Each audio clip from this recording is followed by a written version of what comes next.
This week's podcast was recorded live at Kyriba Live in 2026. 3 great guests, Ben, Sabrina and Brian.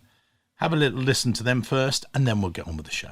And so I had to come in and kind of be the bad guy, but I was okay with it because I always explained to my team that if you issue a payment that ends up being fraudulent for some reason because you don't know exactly what's going on. And by the way, a vendor master file change and banking information, that process is a well-controlled process and it's in place on purpose. And a manual payment means that everything's manual that goes with it. The accounting is manual, the payment entry is manual, the collection of information is manual. And I just made it very clear to my team, if you do something and it ends up being bad, like I can't stop you. But what I can say is if we come in and we have to be the bad guy to change the process and put in the control, that's a defendable move. And I know that my boss and the head of internal controls and everybody else is going to be okay that I've maybe made some people in legal mad because I can explain why I've done it. Well, I say it's because I jumped around because of adult ADHD. I gotta keep moving and being curious, and that's one of the things that for me it's to quote the great Ted Lasso, be curious, non-judgmental. And what I bring is the aspect of being able to take back and look at the processes and how to develop it and not be judgmental to why they're doing it the way they're doing it at the time. And I think that's one that respiratory therapists, like you're always moving and trying to re-innovate and you have to be adaptive. And I think that's really what helped me exceed in my career with Treasury is because I can adapt on the fly. It's the fact that if I can't find the solution to the problem, I can step away. And that's why I like Treasury too, is because I can turn around and go to another department and help them out with something, and then integrate that in with Treasury. And then I can always go back to that problem, and it's easier to find that solution. And it also allows you to work with other departments and pick their brain too. I think that is one of the things that allowed me to stand out. And the other thing I'd say is, hey, be easy to work with. I mean, one of the things is you want to earn a reputation that if somebody has a problem or an issue, you help solve it and be easy to work with, approachable, and build that reputation early. There you go, some great quotes from those guys, which tells you exactly why you should be listening to today's show as always. I just introduced them a little bit more. I've got Ben Seal, Director of Global Treasury and Risk Management at Innovative. I've got Sabrina Janulis, Director of Treasury at Baxter International, and Brian Gittelman, Deputy Treasurer at Capitus. 3 great guests live on stage for a panel, Kyriba Live over in Vegas. Great session. Really enjoyed it. We talked a lot about things, their Treasury careers and everything else, the march of AI, how they're filtering through it, the rest of their Treasury lives, the lot. So I hope you enjoy it. Let's get on with the show. Thank you very much. This is what I do. I talk to you guys. My main job is as a Treasury recruiter, so I help you find new opportunities, new roles. In addition to that, I also do a podcast. A lot of people go, oh, you do a podcast? What, couple of them? No, we've now done 425, 250,000 downloads, but more for you guys in this room, you get CTP credits for listening. Yeah, now you're looking, aren't you? So that's the team. I'm going to introduce my panel in a second. This is going to be the structure of the session. But before I do that, I'm actually going to ask you. A few of you I can see looking down at your phones. I wonder if your company is paying extra for the time you're giving them. Are they investing in you by you looking at these guys, giving you energy? So first of all, I'm going to get each of my panelists to introduce themselves. We're going to go through their Treasury careers, how they started, where they are now, and where they see themselves and the Treasury profession going to next. There will be chance for Q&A at the end. We'll run to time as well. And then we'll do some takeaways. So firstly, the lovely Sabrina. We told her not to do karaoke, but there is a danger. But I'm really good. Yeah, there you go. You see, well, doesn't worry about it now. I am really good. Oh, there you go. So I'm Sabrina Janulis. I'm a Director of Treasury at Baxter International.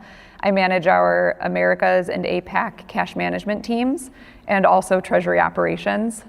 Started my career at Deloitte. I did 5 years in the Forensic and Dispute Group doing fraud investigation, litigation support, and then moved to Baxter. I've been with Baxter for about 15 years. And I moved into Baxter in audit, then spent 2 years there, went into internal controls, then from internal controls was asked to take a role in our business transformation office. We went through a divestiture in 2015 and had a lot of cost reduction that needed to be done as a result of that divestiture. And so I was leading our key operating expense reduction project. And then in 2020, I had twins. So in February, right before everything shut down. And when I returned from maternity leave, I got a phone call from our treasurer. I'd never met her before. She was new 6 months prior to that. And she started giving me a hard sell on a treasury transformation role. And at the end of it, she said, and the role is yours if you want it. And I said, I'm like shocked. I'm surprised. We've never met each other. I don't even know why you're calling me. I don't know treasury. I don't know cash. I actually don't know anybody on your team, and I've been here for 10 years. And she said, well, that's actually exactly why I called you, is because I've heard your name. I've heard really great things. A lot of leaders really support you.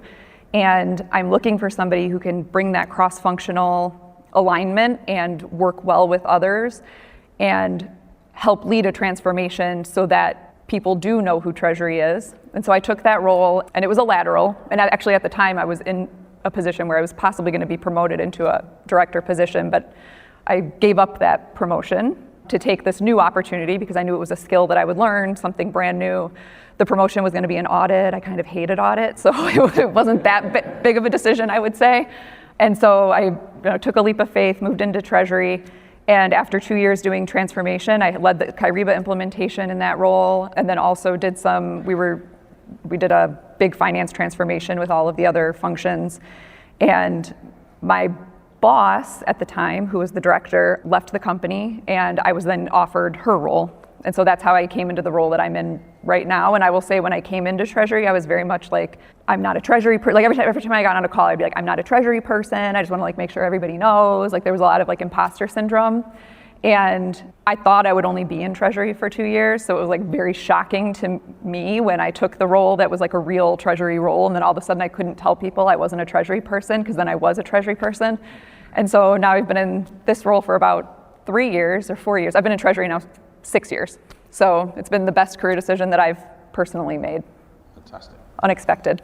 So we'll pass across to Ben. Ben will introduce himself, and Ben has been on the podcast, so you can catch up with his story as well. But Ben, over to you. Yeah, well, thank you for the introduction. Thank you for joining the panelists, and thank you, firstly, to everybody coming and showing up today, and who's going to listen to the podcast in the future. But my name is Benjamin Sill. I'm the Director of Global Treasury and Risk Management for a company called Innovative. But I always say that my career path is a little bit different than everybody else, and as you speak to people in your network, you'll find out typically nobody has that linear pathway. But for my pathway, it's more like a child took a crayon and you said draw a straight line, and then he hopped on a roller coaster. So it's all over the place. And the reason why is because I have a background also in the medical field. I come out of school, I was an emergency medical technician, I became a respiratory therapist, but my segue into the Treasury space was I started in accounts receivable as an account analyst, and I transitioned into another company managing, basically business analyst in their shared service department, then credit manager and director of shared services, and for a company called Synveo. We went through a restructuring, but prior to restructuring, they wanted to restructure their treasury department, and my boss's boss at the time asked me to come in and take over the department based on my process improvement achievements. So I went through that whole entire process, loved it, glad I did it, and we did a lot of stuff during COVID. I think I always say that if you lived through COVID as a treasury professional, you probably added 20 more years to your life. It was just bad. And the experience, because I've been in treasury now for going on 10 years, and I do feel like it's been 20 years just because of COVID. And I've always typically been a department of one. So I 3 years ago, I transitioned to Innovative, which is a life science contract research organization based out of Indianapolis, Indiana. And I'm remote based, but it's probably been the best decision I've ever made, because I never had that global aspect to touch the EMEA and Netherlands and various other countries in that, and that's really greatly improved my understanding of global banking as well. And like I said, it's been probably the best transition I've made. I love the company, love the people, and that's the best thing, is if you find a company that you have great employees, great bosses, it just makes a difference. Cool. All right, hand over to Brian. All right, hello all. Pleasure to be here on the best Treasury podcast in the world. Thank you. I am paying him for that. Brian Gittelman, I'm Deputy Treasurer for Capitus. We're a small business lender based in Times Square, New York City. We extend credit or loans to small businesses. We usually fill that up in a warehouse, and we ABS those deals out. We usually issue 1 or 2 deals a year. We're working on one now. How I got into Treasury was, I was a finance major And I got in my head that I wanted to be an attorney. And I went to law school, Villanova Law School, right outside of Philadelphia. And I was there, I lasted about a semester. I thought, let me go back to basics, let me try to find a finance job. And I was lucky enough to land with an organization, a large food service company called Aramark, as a banking analyst. And I've been in Treasury longer than I care to admit, but I was earning my keep, probably saving $300K a year, getting paid substantially less at the time because, like I said, I've been in Treasury for a long time. After one of my colleagues had left for a chemical company called FMC Corporation, he invited me to come along with him after him being there a few months. He thought there was a need for some strong cash management, so I went over to FMC Corporation. And we really went from a mid-tier diversified chemical company to one of the largest agricultural chemical companies in the world. So to be with the company during that growth period was certainly an experience. After on the path for FMC Corporation to become a focused ag chemical company, one of the things that they decided to do was spin off their lithium division. And I was tapped to stand up the Treasury organization at a concern called Livent, which is now part of Rio Tinto. And that was probably where I had the most hands-on in building and implementing a treasury management system, as well as coming up with policies, controls, et cetera. After being in startup land for a few years, I had an opportunity at a very large insurer, which Chubb Insurance. I took that role. And I could see some restructuring going on. And one of the things that I did, which allowed me to parlay my experience into working for a finance organization that lends out money, is I took a certificate program through Wharton for FinTech, and that allowed me to become deputy treasurer along with other experience at Capitus. Nice. We're going to explore with each of the panelists how they've made their career moves when it moves. There you go. So we'll come back to you, Sabrina. So with you were a forensic accountant into Treasury. Natural step, obviously. But joking aside, what transferable skills did you find that you brought from that? And then, again, for this audience listening, they might move from accounting. What are the things that you kept with you, if you like? So I have a CFE, so Certified Fraud Examiner. I'm also a CPA. And then most recently, now a CTP. So we were joking, like I like to collect letters. Yeah. And I would say the biggest thing, so Baxter had people in their Treasury department historically that were in their Treasury department for many years. And what that means is that some of the processes stayed the same for many years.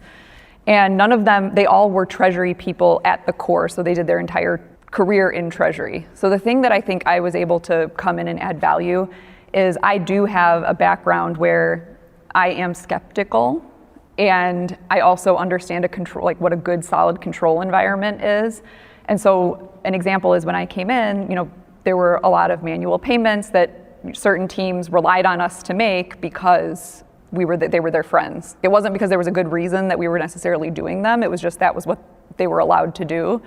And so I had to come in and kind of be the bad guy, but I was okay with it because I always explained to my team that if you issue a payment that ends up being fraudulent for some reason because you don't know exactly what's going on, and by the way, a vendor master file change and banking information, that process is a well-controlled process and it's in place on purpose. And a manual payment means that everything's manual that goes with it. The accounting is manual, the payment entry is manual, the collection of information is manual.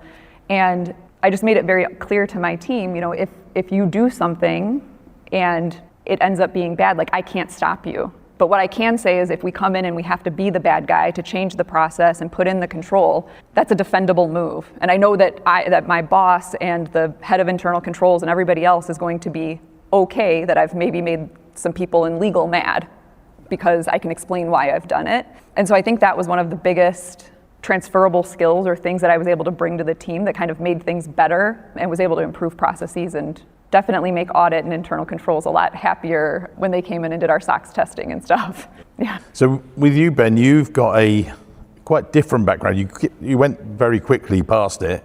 Could you explain for the audience, so you were actually a therapist as well within respiration, and you did that differently, and then you came into Treasury, so accounting into that, and then how come? What about your career ladder? How come you've fallen in love with Treasury? Well, I say it's because I jumped around because of adult ADHD. I got to keep moving and being curious, and that's one of the things that for me, it's to quote the great Ted Lasso, be curious, non-judgmental. And what I bring is the aspect of being able to take back and look at the processes and how to develop it, and not be judgmental to why they're doing it the way they're doing it at the time. And I think that's one that respiratory therapists, like, you're always moving and trying to re-innovate, and you have to be adaptive. And I think that's really what helped me exceed in my career with Treasury, is because I can adapt on the fly. And even that with adult ADHD, I joke about, is the fact that if I can't find the solution to the problem, I can step away. And that's why I like Treasury too, is because I can turn around and go to another department and help them out with something, and then integrate that in with Treasury. So, and then I can always go back to that problem, and it's easier to find that solution. And it also allows you to work with other departments and pick their brain too. And I know that you've also partnered with the business very well, and you've moved industry recently. So you were in envelopes and everything else, and now you're in just explain the past couple of companies and how that's different in Treasury terms. Yes, when I first started off, it was actually manufacturing with a powdered metal injection. But with the Treasury, when I moved that, it was with Synveo, so it was a leading manufacturer of envelopes in North America. And I told Mike too, with manufacturing, a widget's a widget. It's easy to kind of cash flow, and your ins and your outs. But when you go into a life science organization, which is a contract research organization, it's more for biotech, it's more scientific. And you're working with excellent, brilliant people. But because of the lumpiness of some of the collections and stuff, you have to do a little bit more diving on the cash forecasts. Disbursements are a little bit more different than you would with the manufacturing. So it's different. I really like it. It's, like I said, I've been there for 3 years, and it feels like day one. I learn something every day. I'm never the smartest one in the room, and everybody's always willing to provide the education about the company, the science, and it's just amazing. Pass across to Brian. With your career, you've gone from analyst all the way up to deputy treasurer so far. We've got a room here of a lot of people at earlier stage of their careers. What are the moments that stand out for you, the pivotal moments that perhaps other people should think, oh, I should do that, or what were your bits? Sure. So when I came into Treasury, I liked it. I liked what I was doing. I didn't want to analyze bank fees forever, but I did like being exposed to the capital market side of Treasury, the cash management, liquidity, forecasting. I liked all that. And even though my focus was on bank fees. So since it was a place I wanted to be, I thought to myself, okay, I had just finished up an MBA. So after dropping out of law school, I did continue my education, which I think is important. But with finding Treasury, I committed to, I was in study mode, and I said, you know what, let me do the CTP now. And I did that shortly after I received my MBA, and I really think that allowed me to learn more about just more than what just my company's Treasury department looked like, what other Treasury departments can look like, and the breadth and depth of the Treasury function. And I think that is one of the things that allowed me to stand out. And the other thing I'd say is, be easy to work with. I mean, one of the things is you want to earn a reputation that if somebody has a problem or an issue, you help solve it, and be easy to work with, approachable, and build that reputation early. And we'll stay with you for a moment. When you went to one of your previous roles, Arcadium, you'd gone in, it was a blank sheet of paper. What was your checklist? We talk a lot on the podcast each week with people who've gone into roles, and they're like, right, we've got to get this right. Is it the cash, foreign exchange, or what are the, Sabrina was just talking there as well. Those are the right things to do. What would you say? I would say that one of the first things that you'd want to set up, especially if there's any complexity to the organization, is a treasury management system. So that was one of the first things to implement. The other thing is you want to choose a good banking partner. From my experience in working with many banks at the larger company that was spinning off Livent, then Arcadium Lithium, I had preferences on which systems that I liked working with, which bankers I liked working with, and I was able to carry over my past experiences, again, getting back to who was easy to work with, what portals were easy to work with, what technology was easy to work with, who created that easy to work with and approachable reputation with me. And that's who I wound up giving business to as far as banking. Of course, policies and procedures, you can't just copy and paste policies and procedures from a larger organization into a smaller one. That has to be, there's different risk tolerances, there's different cost of capital, there's all sorts of different other considerations to make. But we were fortunate enough to help. There was a major accounting firm that was involved in the split, so to speak, or the spin-off. So they were there to assist as well. But I know who I wanted to work with, I know what we needed, and I think that was pivotal in standing Treasury. Okay, we'll come back to Ben now. Ben, we're here at Kyriba Live, technology, lots of different vendors in the room. There's lots of tech chat, particularly at the moment, the advancing. How do you see through it? How do you filter through all the noise that's coming through for you as a treasurer? And then we'll do the same to yourself, Sabrina, as well. So, no, I'm good. I've done this before. Yeah, I can tell. Close sorry, like that's a good good. question. I don't know. It's really just to kind of networking with all individuals and kind of listen to the webinars and stuff. That's how you feed through what's best for you. So you listen to the information, and I would say too, you have to know the past in order to know where you're going. So you have to have the data there to be able to even take advantage of that technology, especially with AI coming. If you don't have the technology or technology like Kyriba with the historical data, you're going to be behind the 8 ball. And that's where you got to get it going. But yeah, it's networking, speaking to the vendors, gaining information. I mean, at lunch I was speaking to an individual that does banking for EMEA as an advisor.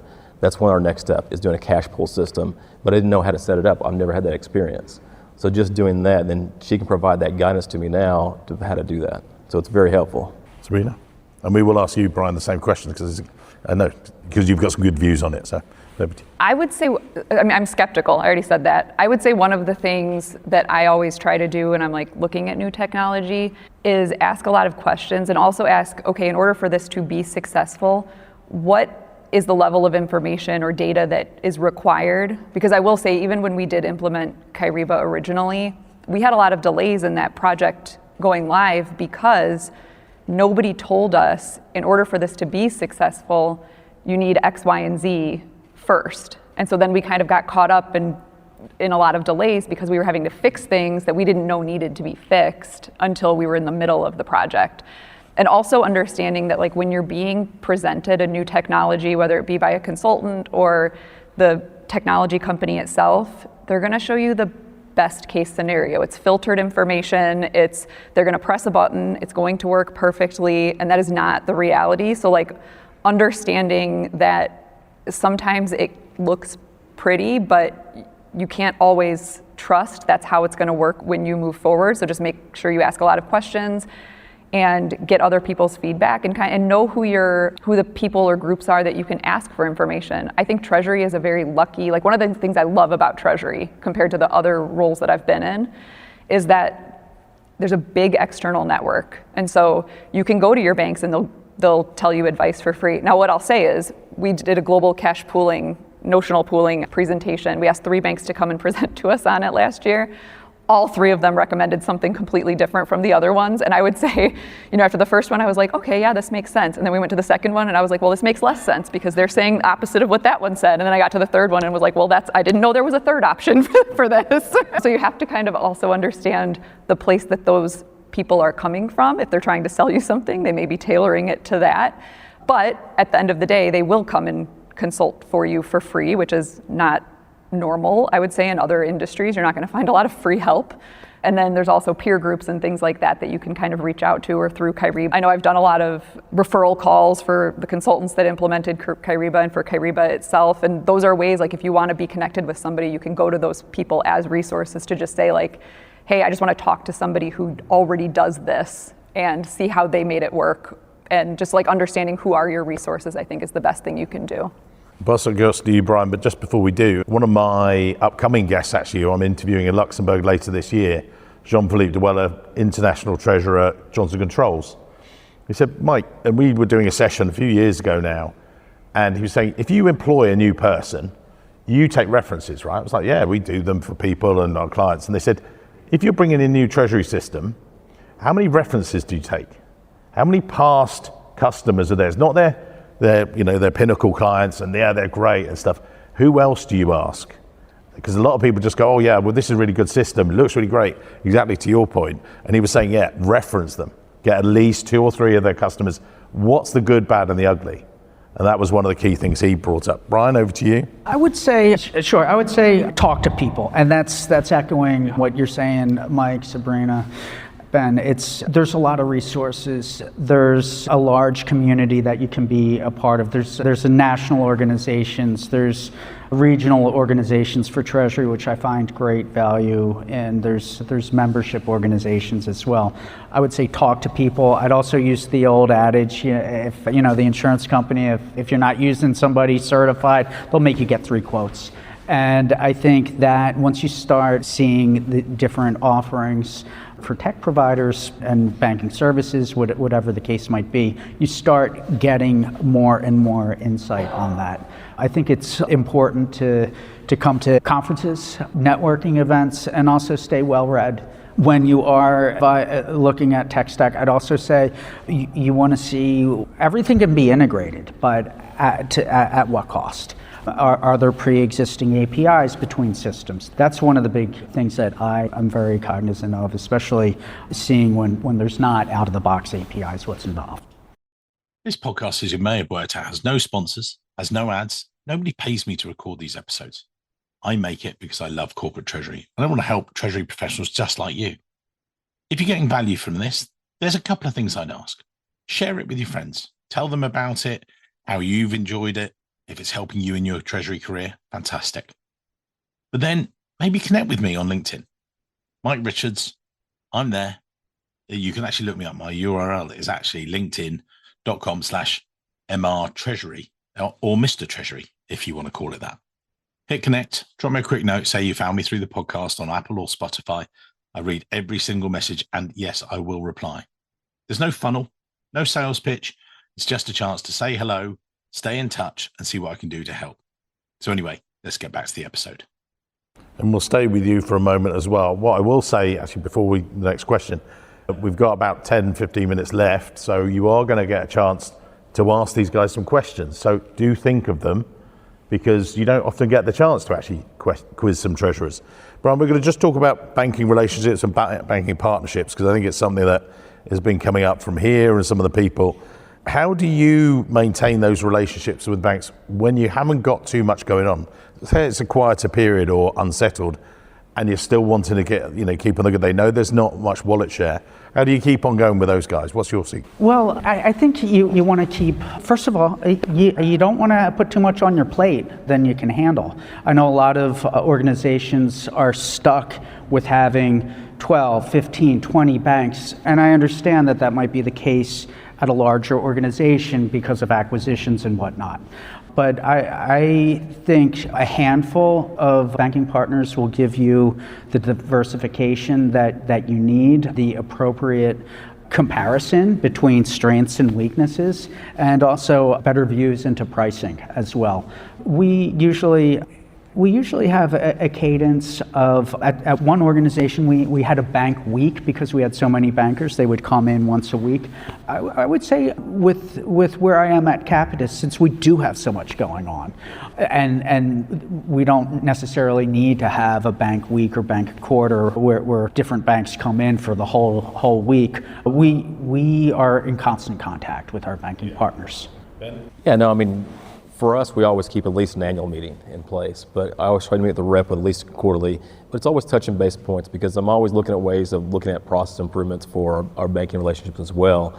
So constantly staying in contact and seeing what there's diversifications are there, what their viewpoints are, because like I said before, is you never know where the solution can come from. So, and they have other clients that they can refer to as well if you need assistance with items or any references. So just stay in contact with those reps on a constant basis. Tell them what you're working on, and maybe they might have a solution or a client that's been through the same ordeal as well.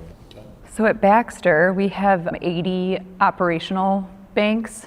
When I started in my role 6 years ago, we had 120. So we've done a lot of work. That was actually one of the big projects and things that I've been working on with my teams, is trying to reduce banking relationships. So we've made a pretty big effort. Only 6 of them are strategic from an operational standpoint. And then we have 12 that are in our revolver. And those aren't, the 12 that are in the revolver are not necessarily all in our operational banking.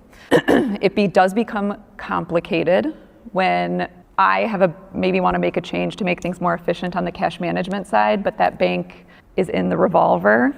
And so there's a push and pull, I think, from both teams, where we kind of have to make sure there's an alignment from a strategy perspective. But it can be rather challenging in a company, I think, as big as mine, and with so much wallet share that we have to worry about. I'm interested, though, to find out about your bank week. Did you not let anybody come in except for that 1 week per year? Obviously. Here, you can. I want more. You can talk to him not afterwards. Q&A, I know. The Q&A's in a minute. Right. Sorry about her. Well, hey, you get first steps. So yes, we had so many banks at the large insurer. We would dedicate 1 week. Everybody had to be on site, and we had back-to-back meetings for a whole week annually. 51 weeks out of the year, nobody came? Well, no, occasionally we would get called, or if we were working on projects. But and to your point, we had really three strategic banks. The rest of them, again, were in the revolver or were for a special purpose because of various countries we were doing business in. But yeah, it was with so many you had to schedule. And bankers would come in. Best way to do it. Yeah. So we're going to go to Q&A in a second. One question to each of you. We'll go back from you, Brian, as you've got the microphone. Advice to your younger self, or maybe some of the advice that you give to, again, we've got Treasury professionals here coming up through the ranks and starting. What advice would you give to those guys? Maybe you do when you're over coffee, or your team, or maybe looking back at yourself. What earlier advice? Looking back, the advice that I would give, and I know that this isn't for everybody, but I just feel that my network and the organizations I've been able to be a part of have increased exponentially once I started working for a New York-based company. The amount of people you can meet and organizations and fountains of knowledge that you can sip from, whether it be an industry-specific event or people that you talk to at rating agencies or in structured finance or at law firms or at the local Treasury management group, which is extremely active in NYC. So looking back, yeah, I wish that I worked in NYC sooner than I did. The other thing that I'd suggest is, it took me a while to find, I studied, I majored in finance and got my MBA in finance, but it's so different working for a finance-based organization where we manufacture financial products. Everything is Treasury related at a finance organization. Of course, Treasury touches everything in any type of organization, but especially a financial services company. And I'm just really happy with the industry being involved with that, because it's where my interests truly lie. Yeah. Ben, the younger self, or to some of the younger members of the audience, or earlier in their career? I feel like I could write a book on this, by the way, but mainly focus on, being intentional with your experience or your knowledge, get your CTP, find a mentor, network, and the big thing is find that mentor to lead you and guide you, but make sure it's the right mentor too. Fits your personality, the one that actually has the experience with the CTP, goes to AFP, goes to networking, that can help you along the way. Because there's a lot of experience out there, it's just finding that right connection. For me, it's relationship building and the importance of it. So I always say that I've been very lucky at Baxter. Since I came into Baxter, every role that I've had in this 15-year journey, somebody came to me and said, I want you for this role. I haven't applied to anything since then. And it's not actually luck. Really what it is I built relationships. And even though I mentioned it at the beginning, I didn't love my time in audit, but my time in audit was the real reason why I've actually gotten at least 3 or 4 of my roles since then, is because I went in and I approached audit differently from maybe others on the team, and I built relationships, and people actually liked me when I audited them, which was unique. And so, but really, like, if you can, nobody's going to advocate for you the way that you should be advocating for yourself. And there's a lot of importance in making sure that you do put in the time, that people like to work with you, and just knowing that, like, you don't know necessarily who your next boss is going to be or who will tap you on the shoulder. So be kind and try to work well with others and volunteer for things. And the other, I guess I have one other thing, which is if somebody does tap me on the shoulder and say, hey, I think I have a role that's really good for you, I'm always open to listening to what it is. Even though I don't necessarily see why at the time. Like the Treasury one for me was like, that one completely threw me. I was like, I don't have a finance degree. I'm an accountant. I have an accounting bachelor's and master's. So I don't even have that background. I've never done like true finance. And it was a completely new thing. But also I knew that it was going to give me a new skill and a new career that I didn't have as an option before. And so just be open to listening, because you just never know what your next good opportunity will be. So questions from you guys. I'll grab this for a sec. Who's got a question? It had to be right at the back as well. There you go. Yeah, I guess my question would be, so we recently had like our annual review, and our treasury space is competitive and everything. But how do you position yourself for that next position or promotion? And how can you advocate for yourself with that? Great question. So who wants to take that first? One of you put your hand up. There you go. Oh, Brian was first. There you go. One of the things that I think is important to do is, if you don't have a one-on-one with your manager, you should probably set one up, regular cadence, whether mine's every other week, at least once a month. I think that's important. I think it's also important to maybe once a quarter, twice a year, something like that, have skip level meetings and touch points with your boss's boss. One thing that I think really helps clarify what you're working on and why you matter is, between those one-on-ones, you come up with a list. Okay, these are the wins from the last one-on-one, and this is what I'm working on. And then you just keep racking up those wins. You save those. We have a system called, it's a tracking system that's online, or you can use just put it on email. But you can take those documents, run it through AI, and it'll put together a nice year-end write-up. Well, I'll chip in here as well. Emma Haywood, who's one of my past podcast guests, she's great, from Dowlace Group. And I've talked about this on a couple of the podcasts since. And she's a treasurer, and she measures her team and herself every week. But what she does, she sits down, has a coffee with herself on a Friday morning. Right, what have we achieved as a team this week? Sends her an email, herself an email, what she achieved as a treasurer. Because there's nothing worse, as she said, a CFO comes up to you and goes, how have you got on this week? How have you got on this month? And she's like, whoa, hang on, because they're just swinging by your desk. And actually she's going, do you know what? And as Brian said, she summarizes it on a monthly basis, just puts it in now. You can use ChatGPT and everything else, puts it in there. And so this month we've saved this. This month we've reduced this cost. And they're like, oh, wow. Because you've actually given it some value, if you like, and given it some clarity. So that's one of the other ways that I think that people have done it. Now, I think you can do questions afterwards. I'm going to let you do that, because I do want to run to time, because otherwise, look at Steve. He gets angry. Yeah, watch him. But we've got some great takeaways for you. So, Sabrina, we'll come to you first of all, but grab the microphone. So it's like, I don't remember what I said here. No, well, you can just make it up. Have a read. Just you got there. You go. I've got it up there for you. Just Okay. Yeah. Oh, well, yeah. So don't chase the promotion. Number one, there have been a few times where I have taken lateral moves. Treasury was one of them. And be open to understanding what skill or new thing you can learn that will just make you more valuable in the future, that can kind of tack on to the skills that you already have. A promotion is one way to get new opportunities, but trying something new is another way. And so it does work out sometimes. It's not always, maybe, but in my experience, it worked out very well. Oh, yeah, and then, I guess the other one is I think a lot of people do tend to sometimes understand their part of a process, but they don't necessarily understand how how it flows end to end in other areas that it's touching. So like in Treasury, you've got cash on both sides, the accounts receivable team, the accounts payable team. You're also starting with an invoice, trying to understand when you do something, who is affected by it. And I think the biggest example in my role right now are the manual payments.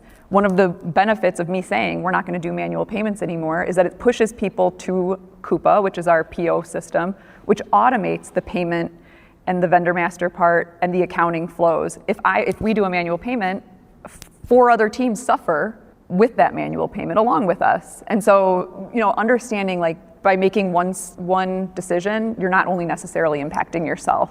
Yeah, helping others as well. Yeah. So Ben. 2 big items here. One is to be a sponge. Absorb everything around you. Go to the networking events, go to the conferences, and just listen and absorb. Because you never know where you're going to get the next idea for you guys.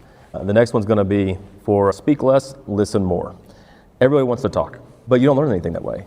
It can go right through one ear and out the other. So you just got to continue to listen to people that's underneath you, above you, because you never know where that next idea is going to come from.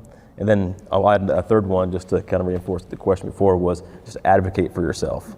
That's the big thing, just advocate for yourself. You want the next promotion, advocate, take daily journals, put down what you're doing that day, and then when they're accomplished, mark it off. That's the greatest feeling in the world, when you mark off a goal. All right. Well, I initially had 7 takeaways, but You did.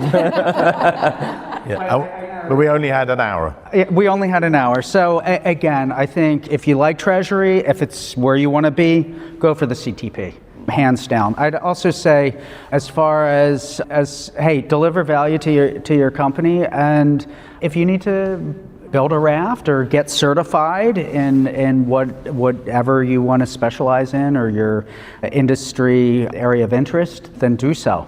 And also, I'd say, and I can wind up doing this too much in New York, being part of industry events and networking events and whatnot. But you still have to get your work done, right? So I try to limit that to maybe once a week. Yeah. He does. So that's one of the things hopefully you've been doing with the guys, past few days. Talk to people, and actually, well, it comes back to Ben's as well. It's about listening with purpose, but not just for yourself, actually to help them and build your network. That was one of the key bits. When you go away from this conference, the worst thing you can do is when I was connecting with people the past couple of days with LinkedIn, I was going, we met, we spoke about this, and people are like, oh wow, you've actually remembered it. Actually show an interest. So it goes back to the first bit. Don't just go, oh, LinkedIn Connect without a message. Don't do it on your phones. In fact, it's getting better on phones with LinkedIn, but then you can build a network, because that network will help you. Now, talking about that, we'll finish on. This is the challenge. So when you've still got an hour or so, a couple of hours, there's some closing drinks. You'll Steve at the bar. He'll be handing them out hopefully. But what I want you to do is make at least, before you go away, maybe even just as you're walking out here, and next event you go to, and Brian does it very well, make a couple of connections, because you never know what that's going to do. What we do in our main events, when we've done them in New York, and we say, you've got to meet 5 new people. And the people come up afterwards and they go, oh my God, I met 5, I met 8 people. And actually it really helps your network. So without further ado, put your hands together for these amazing panelists. There you go. Come on to time. Thank you very much. Thanks for tuning in to another great episode. You really enjoy it. Thank you very much. You make it worthwhile. Us recording them with these amazing Treasury professionals right the way across the world, from the US, across the UK, across Europe. And there's lots more exciting guests to come and lots more live events. We love delivering this content. We get asked now, is this what you do? Do you just do content? No. The reason we do the content is to get to know you guys, to give you back the tips for success, if you like. But we're here to help you hire someone. If you need to recruit, call us, because at our heart, we are a Treasury recruitment company. That's how we pay the bills. That's how we pay for the podcast. And that's what we're passionate about. We hear from you at events and things. Can we also help you find your next great role? Can we help you hire? The answer is yes. That's exactly what we do. Yes, we do our Treasury salary survey at treasurysalary.com. That helps us know exactly how to benchmark not only your salary, but also when you're looking to hire, we know exactly what the market is paying wherever you might be, whether it's the US, UK, or Europe. We want to make sure that we are the best informed, that we're not just finger in the air, we always know. If you want to hire the best in Treasury, don't hesitate to contact us. Go onto the website, treasuryrecruitment.com, or for the US, you can contact Joe Grabowski. Europe, contact the lovely Katie. For more senior roles and roles across the UK, reach out and contact me, or drop any of us an email, joe@treasuryrecruitment.com, katie@treasuryrecruitment.com, or mike@treasuryrecruitment.com. Let us help you make the hiring process as amazingly seamless and easy as our podcasts are to listen to. Thanks for your amazing support, and looking forward to seeing you at either an event or a conference very soon, or just give me a call. Let's help you find the next role or recruit the next Treasury professional. All right, until next week. Many thanks.